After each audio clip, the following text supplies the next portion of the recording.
Hey there, this is a quick intro on a standalone version of the M2 frame. So we've gotten some questions about that, and we're going to release more information about a very detailed design, aesthetic, and spec for this soon. But we're still working on testing it, but in the meantime, it is very, very straightforward to set up this version of the frame versus the wall-mounted variety. So I'm just going to take you around and show you what I've done on this one.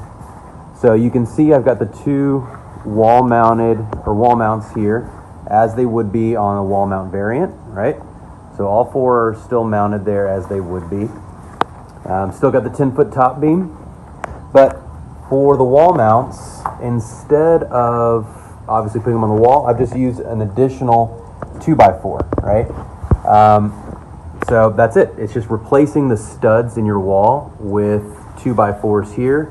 I'm doing a straight line down and still following the rest of the guide. I've added some additional support, obviously here, just to keep it structurally rigid.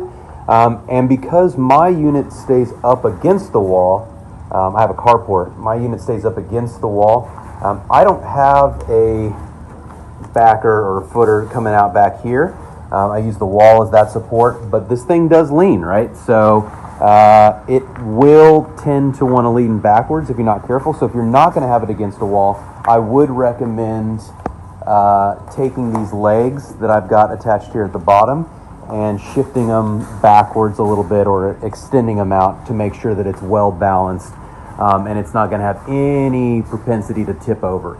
But otherwise, it is exactly the same as the wall-mounted frame. Very simple to set up. I think this took me an hour and a half with a chop saw to get set up. Everything else on it is still standard to the design that we have in the assembly guide. So yeah, I hope this helps everybody.